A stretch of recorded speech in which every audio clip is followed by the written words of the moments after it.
Bonsoir à tous, plus de 30 minutes pour vous raconter le monde. Bienvenue dans votre journal de 20h. Et à la une de ce jeudi, l'organisation État islamique confirme pour la première fois la mort d'al-Baghdadi. Et ce alors que le Pentagone dévoile les premières images du raid qui a permis l'élimination du chef de Daesh. Une nouvelle tuile pour Boeing. Après les déboires du 737 MAX, des fissures ont été découvertes sur une cinquantaine de 737 NG. Des centaines de contrôles sont actuellement menés sur tous les appareils de la gamme. À quoi faut-il s'attendre à la SNCF en ce week-end de la Toussaint? L'entreprise espère faire rouler 8 trains sur 10 sur l'axe Atlantique, mais de nouvelles menaces de débrayage pèsent sur plusieurs centres de maintenance. Alors que la Californie n'en a pas fini avec les incendies, nous nous pencherons sur le travail de pompiers un peu spéciaux, des soldats du feu entièrement privés, mandatés par les assurances pour protéger uniquement certaines grosses villes. Et puis nous irons en Écosse où les tours opérateurs proposent des séjours qui sont loin de faire l'unanimité, des chasses aux cerfs. C'est pourtant une tradition ancestrale dans les Highlands où 100 000 cerfs sont tués chaque année pour réguler la population. Le groupe terroriste État islamique a donc fini par le reconnaître 4 jours après. Abu Bakr al-Baghdadi est bien mort lors de l'assaut donné par les forces américaines dans le nord-ouest de la Syrie. Daesh qui annonce également la nomination d'un successeur et promet de venger la mort de leur chef. Et de leur côté, les États-Unis ont diffusé aujourd'hui une partie des images du raid qui a permis l'élimination de l'ennemi public numéro 1. Mathieu Boisson. La confirmation a été publiée cet après-midi par le groupe terroriste. Nous pleurons le commandeur des croyants, Abu Bakr al-Baghdadi. Le nom de son successeur est annoncé, Abu Ibrahim al-Hashimi al-Qurashi, mais aucune information ni photo de lui n'est révélée. Daesh menace les États-Unis de représailles alors que Washington vient de dévoiler une vidéo de l'assaut, conformément à l'engagement de Donald Trump, 1 minute d'images déclassifiées filmées par des drones. Ici, on aperçoit des combattants djihadistes au sol. Ils viennent de tirer sur les hélicoptères américains qui approchaient du repère du terroriste. La riposte est immédiate. Quelques secondes plus tard, les forces spéciales s'apprêtent à entrer dans le complexe sécurisé. Ils sont une dizaine, des habitués de ces opérations commando. Ils couvrent leurs arrières, car la zone est d'ordinaire contrôlée par des proches d'Al-Qaïda. Sur la gauche, une seconde équipe progresse par une autre voie. Derrière le mur, on distingue une silhouette, sans savoir s'il s'agit d'un garde armé ou d'un membre de l'entourage d'al-Baghdadi. À aucun moment le chef de Daesh n'apparaît sur ces vidéos. Pas de confirmation donc des détails livrés dimanche par Donald Trump sur les derniers instants du terroriste. Il gémissait, criait et pleurait. Cette nuit, les autorités ont toutefois précisé que ce ne sont pas 3, mais 2 enfants qui sont morts aux côtés d'al-Baghdadi. Il s'est réfugié dans un trou avec 2 enfants. Il s'est fait exploser en abandonnant ses proches, seul sur le terrain. Ça vous donne une idée du type de personne qu'il est. Je ne peux rien confirmer d'autre sur ces dernières secondes. Les ultimes images publiées sont celles du bombardement massif après la mort d'al-Baghdadi pour raser son refuge. Les États-Unis voulaient empêcher qu'il devienne un mémorial djihadiste. C'est désormais un champ de ruines. On reste aux États-Unis où le constructeur Boeing accumule les déconvenus. Alors que l'enquête sur les incidents du 737 MAX s'intensifie, eh bien c'est un autre modèle qui est touché par un grave problème technique. Une cinquantaine de Boeing 737 NG sont immobilisés. Des fissures entre l'aile et le fuselage de l'appareil ont été découvertes. Explication avec Agnès Varamian et Ariel Monange. Un avion australien cloué au sol ce matin. 9 appareils coréens stoppés net. En tout, 53 Boeing 737 NG ne volent plus dans le monde. C'est à la jonction des ailes et de la carlingue que des fissures ont été constatées. Voici la photo de l'une d'elles. Sur 7 mm, l'acier est fendu. Je comprends que le mot fissure fasse peur. Mais c'est sur un tout petit élément de la structure. Un nouveau coup dur pour Boeing, alors que son PDG fait face au Congrès américain. Les proches des disparus des 2 crashs des Boeing 737 MAX sont dans la salle. Je me fiche des remords du patron de Boeing, M. Muhlenberg, et de ce qu'il peut bien ressentir. Je tire ma force de mes amis, de ma famille, et pas de ceux qui ont tué ma sœur. Ils m'ont volé, moi, ma famille et tous les autres. Un élu du Congrès demande si le PDG a renoncé à une partie de son salaire. Ce n'est pas une question d'argent pour moi. Vous n'allez donc pas renoncer à une partie de vos revenus. Vous gardez votre emploi et vos 30 millions de dollars par an après ces 2 horribles accidents qui ont tué les proches de ces personnes ici, disparues, morts. Et vous ne taillez pas dans votre salaire. L'immobilisation de centaines d'appareils Boeing a déjà coûté 10 milliards de dollars aux géants de l'aéronautique américain. Oui, il y a des risques de fissures sur ces 737 qui ont obligé plusieurs compagnies à lancer des centaines de contrôles approfondis. Mais alors, quels sont les risques et est-ce que ces enquêtes internes sont fiables? Question-réponse avec Anaïs Barr et Olivier Palomino. Boeing a vendu plus de 6000 appareils du modèle 737 NG à des dizaines de transporteurs. Alors, quelles compagnies sont aujourd'hui concernées? Début octobre, une compagnie chinoise tire le signal d'alarme. L'Australienne Qantas a aussi récemment repéré une fissure sur l'un de ses avions et l'a immédiatement cloué au sol. 5 avions également immobilisés pour Korean Air. En France, 3 compagnies aériennes possèdent des avions de ce modèle et inspectent actuellement leurs appareils. C'est le cas de Transavia, qui explique aujourd'hui 5 avions sont concernés par cette inspection. À ce jour, aucune anomalie n'a été détectée. Quel est le problème signalé? Selon la Direction générale de l'aviation civile, il s'agit d'une usure d'une des pièces de l'appareil. Des fissures ont été découvertes sur ces pièces permettant de relier les ailes au fuselage. C'est une mesure de précaution. Il n'y avait pas vraiment d'urgence. Ça arrive sur beaucoup d'avions. Il y a eu, par exemple, sur des réacteurs, des attaches, on a vu sur Airbus ou sur Boeing, des choses similaires. Peut-on faire confiance au contrôle? L'Agence fédérale américaine de l'aviation a demandé aux compagnies de contrôler elles-mêmes leurs appareils. Des contrôles supervisés par le constructeur Boeing. Sur les 1100 avions inspectés, 50 présentaient des fissures et sont en cours de réparation. En France, la DGAC assure qu'elle effectuera des audits pour vérifier que les contrôles sont correctement réalisés. On reste dans le transport sur les rails cette fois, alors qu'un week-end prolongé débute en raison de la fête de la Toussaint.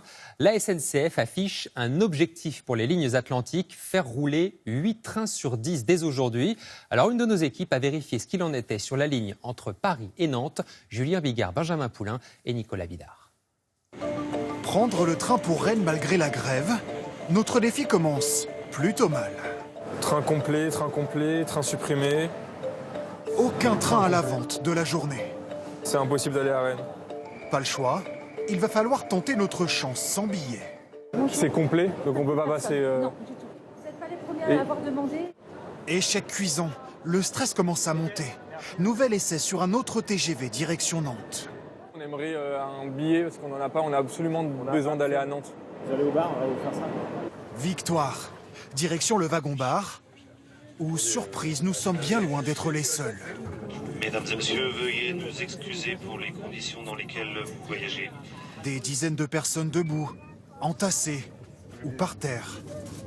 Et lorsque nous retrouvons le contrôleur... Pas de billet, le contrôleur nous laisse voyager gratuitement, car le train ne roule qu'avec une rame au lieu de 2 habituellement. Assis entre les toilettes ou au milieu des bagages des vacanciers... Actuellement, je suis assise sur ma valise, comme vous pouvez le voir. Ceux qui ont trouvé un siège de fortune ne cachent pas leur amertume. On est 700 dans un train qui est censé en transporter à peu près 300.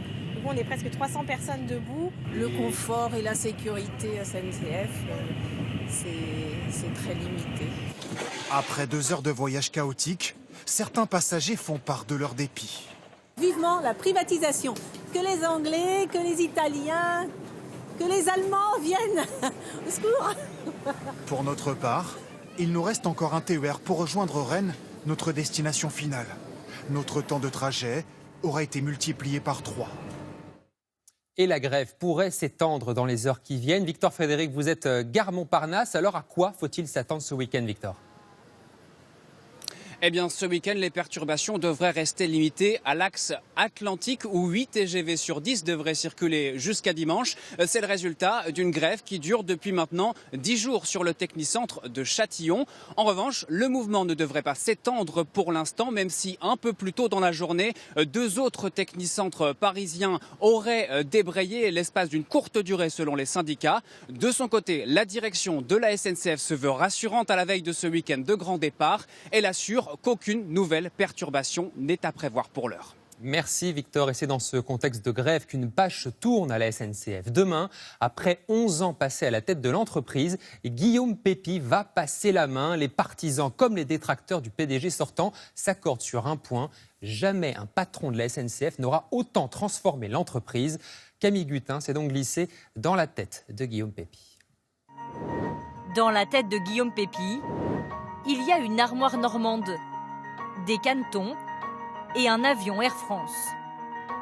Pendant ces 11 années à la tête de la SNCF, Guillaume Pepy a souvent expliqué que l'entreprise ferroviaire était comme une armoire normande, grande et lourde, qu'on ne peut bouger qu'avec une extrême précision. La force du patron, maîtriser toutes les subtilités du dialogue social, tantôt ferme sur la grève comme il y a quelques jours. La loi n'a pas été respectée. Et moi, mon travail à la SNCF, c'est d'assurer la continuité du service public et d'assurer que les lois sont bien appliquées. Tantôt bienveillant avec les cheminots. On est vraiment dans une période de SNCF bashing et de cheminot bashing, et j'en ai assez. Les canetons, c'est le surnom de Guillaume Pepy et sa bande au début des années 90. Un cercle d'amis qui veut rénover les idées de gauche autour de Martine Aubry, alors ministre du Travail. Guillaume Pepy, directeur de cabinet, travaille à l'époque avec Muriel Pénicaud. Il crée alors un puissant réseau politique. Mais pas assez pour réaliser son rêve, diriger Air France. À défaut, ce fan d'aéronautique pourrait prendre de plus en plus l'avion. Montréal, Doha, Dubaï. Ces derniers mois, il a multiplié les voyages à l'étranger. Peut-être des pistes pour une reconversion à l'international, avancent certains. Mais pour l'heure, le désormais ex-patron de la SNCF veut prendre du recul, une longue pause, et ça c'est lui qui le dit. Et dès demain, c'est donc un nouveau patron qui s'installera à la tête de la SNCF en plein contexte de grève. Il s'appelle Jean-Pierre Farandou. C'est un ingénieur déjà présent dans l'entreprise depuis 38 ans. C'est ce vendredi que la réforme assurance chômage va entrer en vigueur, un nouveau système d'indemnisation décidé par le gouvernement après l'échec des négociations entre partenaires sociaux. Alors c'est une réforme qui pourrait faire perdre de l'argent à plusieurs millions de demandeurs d'emploi. Plus d'un quart d'entre eux devraient voir leur allocation baisser. Reportage Sophie Lançon, Vincent Pifteau avec notre bureau de Nice. Les jeunes et les cadres, ce devraient être les grands perdants dès demain. Avec la réforme de l'assurance chômage, certains vont voir leurs indemnités baisser ou même ne plus en toucher. Jusqu'à maintenant, il fallait travailler 4 mois sur les 28 derniers pour avoir droit au chômage. Désormais, ce sera 6 mois sur 24. Travailler plus longtemps sur une période plus courte, difficile en début de carrière où l'on enchaîne régulièrement des contrats courts et des périodes de chômage. Ça nous inquiète pour après nos études, on va être tôt ou tard concerné par ça. Donc oui, c'est sûr que ça laisse à réfléchir pour le futur. Faudra faire des petits jobs, faudra faire de l'intérim, mais en fait, je pense que ça va préconiser les emplois précaires. 710 000 personnes devraient être touchées par cette mesure dès la première année. Autre perdant de la réforme, les cadres, car leurs indemnités vont devenir dégressives. Pour les salariés de moins de 57 ans, qui gagnent plus de 4 500 € bruts par mois, le montant des allocations baissera dès le 7e mois, moins 30%. Mais les indemnités ne seront jamais inférieures à 2 260 € net par mois. Les cadres rencontrés cet après-midi sont partagés sur cette mesure. Peut-être que c'est plus compréhensible de faire baisser légèrement la prestation pour des cadres que pour des non-cadres qui gagnent déjà moins. Oui, c'est injuste parce qu'on a déjà cotisé. Moi, je ne baisse pas ma cotisation, donc je devrais toujours avoir droit au même montant. Si on baisse tout d'un coup, on devrait aussi baisser la cotisation pendant que je travaille. Ces 2 mesures devraient permettre d'économiser un peu plus d'1 milliard d'euros à partir de 2021. Alors, on va s'arrêter sur certains points de cette réforme de l'assurance chômage avec vous, Jean-Paul Chapelle. Bonsoir, Jean-Paul. Bonsoir, Jean-Baptiste. Bon, concrètement, qu'est-ce qui change dès demain ? Alors, les conditions d'accès seront durcies, on vient de le voir. Pour avoir droit au chômage, il faudra désormais avoir travaillé 6 mois au cours des 24 derniers mois. Auparavant, 4 mois suffisaient. Pour recharger ces droits, il faudra aussi travailler 6 mois supplémentaires. Auparavant, 1 mois suffisait. Autre changement, la dégressivité pour les revenus supérieurs à 4 500 € bruts par mois et l'allocation chômage sera réduite de 30% à partir du 7e mois. Alors voilà donc pour les restrictions, Jean-Paul, mais il y a également de nouveaux droits dans cette réforme, notamment pour les démissionnaires et les indépendants. Oui, les démissionnaires pourront désormais toucher une allocation chômage. Alors il faudra avoir travaillé au moins 5 ans et présenter un projet de reconversion, je cite, réel et sérieux. Attention, ce projet devra être validé par une commission régionale. Enfin, les travailleurs indépendants, alors artisans, commerçants, professions libérales, pourront eux aussi toucher le chômage en cas de faillite. Une allocation forfaitaire de 800 € par mois pendant 6 mois, à condition d'avoir perçu des revenus d'au moins 10 000 € par an pendant 2 ans. Merci Jean-Paul Chapelle pour ces explications. Des réactions plutôt mitigées après les annonces d'Édouard Philippe pour aider la Seine-Saint-Denis. 23 mesures présentées ce matin visant notamment à fidéliser les fonctionnaires. On peut citer cette prime de 10 000 € qui sera versée à ceux qui restent en poste au moins 5 ans dans le département. Le Premier ministre annonce également l'arrivée de 150 policiers supplémentaires. Alors l'objectif annoncé, c'est également de remettre en état le tribunal de Bobigny, le 2e de France en nombre d'affaires traitées. Mais il est proportionnellement le moins bien doté du pays en termes d'effectifs. Diane Slinger, Nora Boubetra et Samuel Guimou. Un radiateur qui fuit. Oh la vache. Et on ne peut pas couper le radiateur là ? Et le hall du tribunal de Bobigny est partiellement inondé. La vidéo date d'il y a quelques mois, mais illustre le quotidien du 2e plus grand tribunal de France. De moins en moins de fonctionnaires veulent y travailler, et pour cause. L'intérieur est vétuste, le chauffage est même défaillant. Cette magistrate est obligée d'avoir un appareil d'appoint. Il pleut dans le tribunal, il n'y a pas de place pour les archives, donc vous butez dans les archives, dans les couloirs. Voilà, vous avez des geôles qui sont dans un état vraiment extrêmement dégradé. Et c'est aussi l'un des tribunaux les plus engorgés. 3000 peines pénales sont aujourd'hui en attente d'exécution. Les greffiers sont débordés. 12 000 procédures pénales ne sont pas enregistrées, faute de temps et d'effectifs. Sur ces photos prises cet après-midi, on voit les milliers de dossiers qui s'accumulent, certains depuis plusieurs années. C'est des audiences du tribunal pour enfants qui se sont tenues en 2017 et qui sont en attente de traitement. En attendant, pour le mineur en difficulté ou le mineur qui a commis des faits délictuels, en fait, il ne se passe rien pour lui, quoi. Un problème qui date. Voici ce tribunal en 2016. Les bureaux des greffiers étaient déjà saturés. Depuis, les effectifs ont augmenté, mais le nombre de procédures aussi. 34 millions d'euros ont été débloqués pour la rénovation du bâtiment. Les travaux commencent tout juste. Vous êtes ici sur le premier chantier qu'on a ouvert dans ce tribunal qui n'est pas vieux, puisqu'il a 30 ans, mais il est déjà très dégradé. Ce matin, le gouvernement a annoncé une nouvelle série de mesures. 35 postes de greffiers, 12 de magistrats et des travaux d'extension finis pour 2026. L'objectif, redonner de l'attractivité à ce tribunal pour que les fonctionnaires acceptent d'y rester plusieurs années. Un mot des intempéries qui frappent ce soir une partie du sud de la métropole. À Nice, de fortes pluies sont tombées cet après-midi. Une trentaine d'interventions de pompiers ont eu lieu face à la montée des eaux. La préfecture demande aux habitants de limiter ce soir au maximum leurs déplacements. Certains axes routiers sont actuellement bloqués. Fortes pluies et orages également qui se déchaînent en Martinique. L'île est placée en vigilance orange. La montée des eaux a été très rapide. Des habitations et des magasins se sont retrouvés inondés. Image commentée par Clément Le Goff. Dans ce magasin de bricolage, une employée vient de trouver refuge sur une palette pendant que les caissières ont les pieds dans l'eau. Inondation soudaine en Martinique. En 1h30, l'eau est montée d'1 mètre par endroit et en particulier dans le sud de l'île, à Rivière-Pilote, où 2 cours d'eau sont sortis de leur lit. Certains habitants ont quitté la ville, mais beaucoup n'en ont pas eu le temps. Ici, on ne distingue déjà plus la route de la rivière. L'eau monte assez régulièrement en saison des pluies. Maintenant, là, elle est montée très rapidement dans le sud. Les habitants ont été vraiment surpris. parce que l'eau est montée très vite, quoi. Ils n'ont pas eu le temps. Là, on voit bien que cette fois-ci, ils n'ont pas eu le temps de mettre à l'abri leurs marchandises. Plusieurs axes sont coupés et des automobilistes piégés ont été secourus par les pompiers. 1200 foyers sont privés d'électricité. Aucune victime n'est à signaler, mais les autorités appellent à la plus grande prudence, car de nouvelles pluies sont à craindre la nuit prochaine, selon Météo France.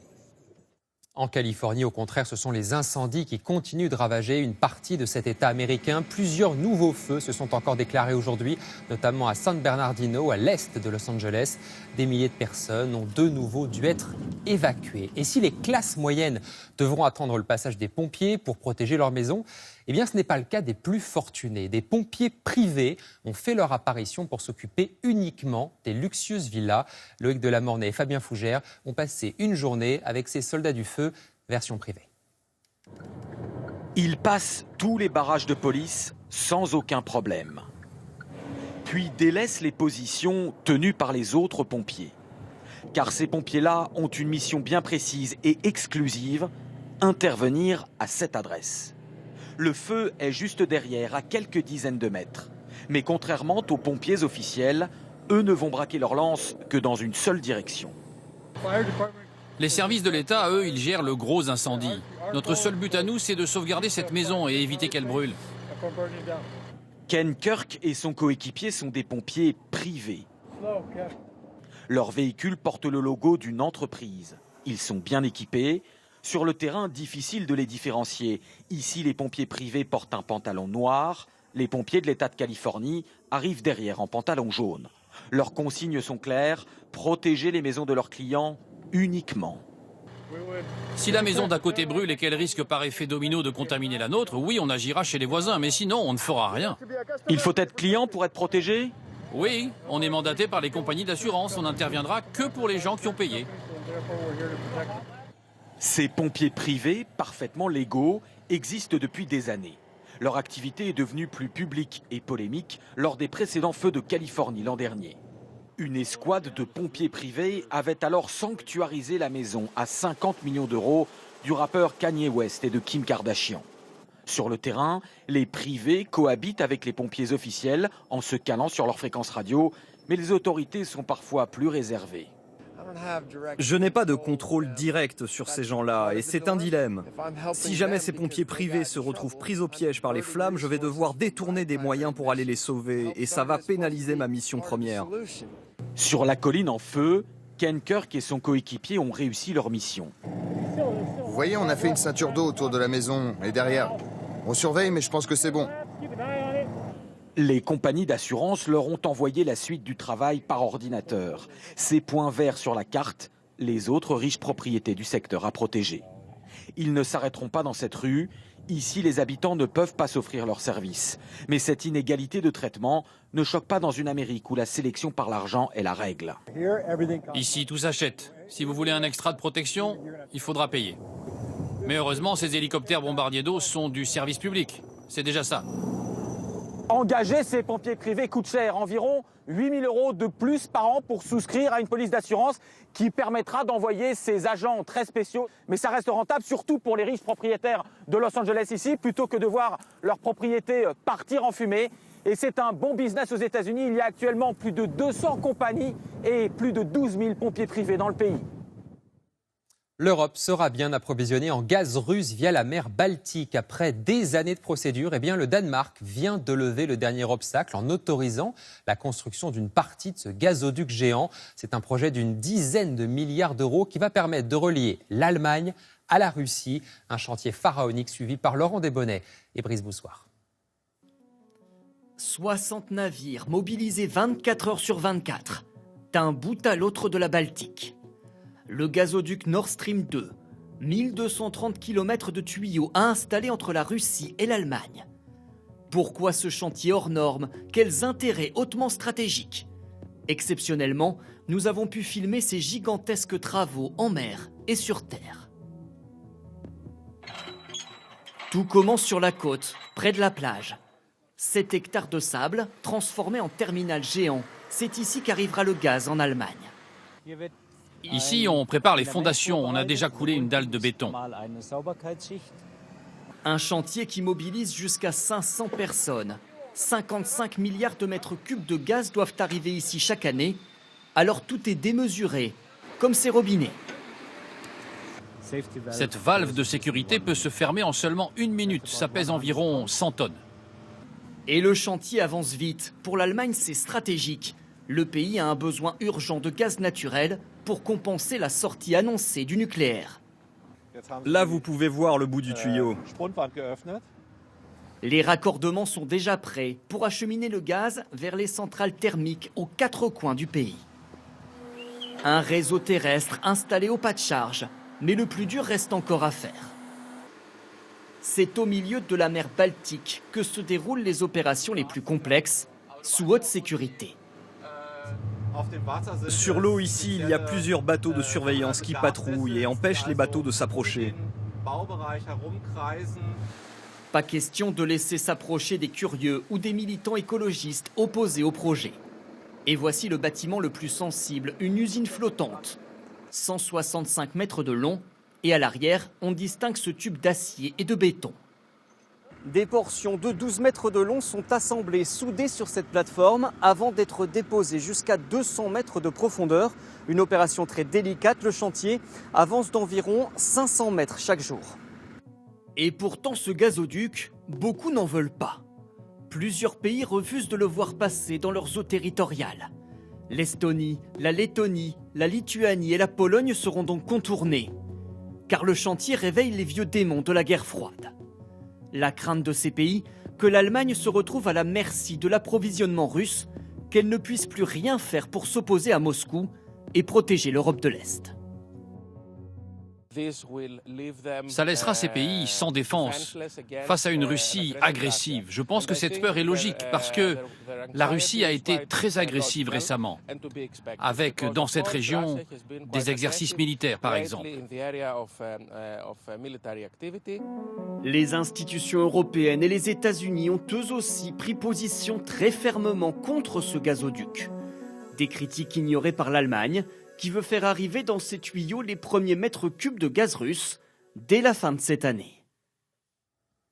À la veille de la Toussaint, on vous propose de découvrir un recyclage un peu particulier, celui de tous les métaux qui résistent à une crémation. Savez-vous par exemple que les crématoriums récupèrent les restes de prothèses en tout genre et souvent sans en avertir les familles des défunts? Alors est-ce que c'est légal et que deviennent ces métaux qui, vous allez le voir, peuvent rapporter parfois beaucoup d'argent? L'enquête de Claire Colnet et François Desraux. Derrière les portes des crématoriums, c'est un commerce discret. Plus de 60 tonnes de métaux en tout genre recyclés. Prothèses d'articulation, couronnes dentaires ou bijoux. Nous avons du laiton, nous avons donc de l'or, bien entendu, de l'argent. Des métaux précieux qui résistent à la crémation et sont revendus en toute légalité, mais parfois à l'insu des familles. Près d'Avignon, cette entreprise est la seule en France à recycler ces métaux. Régulièrement, les salariés collectent les résidus de 7 crématoriums à travers le pays. Plus de 10 tonnes chaque année. Ces conteneurs contiennent les déchets issus de la crémation, des déchets métalliques issus du cercueil, des prothèses articulaires donc issues du défunt. C'est tout ce qui n'a pas brûlé lors de la crémation, absolument. Des déchets qui sont ensuite triés dans cette machine. Le fer d'un côté, les prothèses articulaires de l'autre, des pièces en titane ou en cobalt, fondues, avant d'être revendues à l'industrie. Ça peut très bien être retransformé pour les batteries. Le titane peut repartir dans l'industrie aéronautique parce qu'il y a énormément de titane au niveau des avions. Mais est-ce que c'est pas un peu macabre de recycler ces prothèses? Mais ce sont des métaux, c'est pas parce qu'ils ont été implantés dans un corps que c'est macabre. Il n'y a rien de macabre dans le fait de valoriser de la matière première. Et la matière première la plus précieuse, ce sont les couronnes dentaires. Nous avons une très belle prothèse hors palladium, voilà, qui fait à peu près 15 grammes. Il y en a pour combien? On va dire concrètement en valeur absolue, il y en a à peu près pour 500 €. Or, argent ou palladium, tout est revendu à un laboratoire. L'entreprise prélève une marge de 20%. Le reste est entièrement reversé au crématorium. Combien ce recyclage rapporte-t-il? Aucun chiffre au niveau national, mais les 2 crématoriums de la ville de Paris récupèrent par exemple plus de 100 000 € par an. Une somme entièrement reversée à des associations caritatives. Mais selon cette association de consommateurs, c'est loin d'être toujours le cas. La plupart du temps, cet argent revient au crématorium et revient dans sa poche directement en termes de bénéfices. Et c'est vraiment problématique parce que, en fait, une crémation coûte déjà très cher, 3 000 à 4 000 €. Donc ça veut dire qu'en fait, outre les crémations, il y a un business parallèle. Un business qui choque certaines familles, comme celle de Christiane Lecoff. Il y a 5 mois, son mari a été incinéré en région parisienne. Mon mari avait 2 prothèses de genoux. On ne me l'a même pas demandé. On m'a rien demandé, donc je ne l'ai pas dit. Mais c'est vrai que j'aurais peut-être aimé être au courant, de savoir que c'était une chose qui ne brûlait pas et qui allait être recyclée. Faire de l'argent sur un décès, faire une fausse commerciale sur un décès, c'est un peu juste. Sur ces devis de sociétés de pompes funèbres de la région que nous nous sommes procurés, aucune information non plus sur le recyclage des métaux. Selon la ville de Paris, avertir les familles est pourtant une obligation. Je trouve dommage éventuellement que certains opérateurs parisiens n'informent pas les Parisiens de ces obligations. Après, je ne peux pas m'immiscer dans le travail que font des opérateurs funéraires privés choisis par les familles. Ça veut dire que les pompes funèbres ne font pas toujours leur travail d'information ? Si demain des Parisiens me disent qu'ils n'ont pas été prévenus avant, la réponse est oui. L'an dernier, plus de 220 000 personnes ont été incinérées. C'est désormais le choix de plus d'1 Français sur 3. La période de la Toussaint, c'est aussi celle du brame du cerf. Et des cerfs, on en dénombre au moins 1,5 million au Royaume-Uni. Alors en Écosse, une tradition ancestrale veut que 100 000 de ces bêtes soient abattues chaque année. C'est une manière de réguler la population, mais c'est aussi un business pour des tours opérateurs. Certains organisent des séjours chasse aux cerfs aux grandes dames des défenseurs des animaux. Reportage Arnaud Comte et Léna Soudre. Quand vient l'automne dans les collines arides des Highlands, quelques cris caverneux résonnent au loin dans la vallée. Le brame des cerfs. La saison des amours est lancée. Il faut attirer les biches pour s'accoupler. 1,5 million de cerfs vivent au Royaume-Uni, dont la moitié rien qu'en Écosse, où leur population a doublé ces 50 dernières années. Les autorités autorisent donc leur chasse. Et cette responsabilité est confiée aux propriétaires des terres, qui pour certains accueillent des touristes pour les aider. Julien Legrand est français. À la limite de la zone d'ombre et des rayons de soleil. Sa belle famille possède 3800 hectares de montagne, un tiers de la superficie de Paris intramuros. L'idée, c'est de rester du bon côté du vent. Ils ont un meilleur nez que la vision, donc on essaie de toujours aller dans le vent pour pas qu'ils puissent nous sentir. On the background. Son client est allemand, directeur des ressources humaines dans une entreprise pharmaceutique. Il a payé 450 € pour avoir le droit d'abattre un cerf. Après plusieurs heures à ramper dans la tourbière, voilà l'animal en ligne de mire.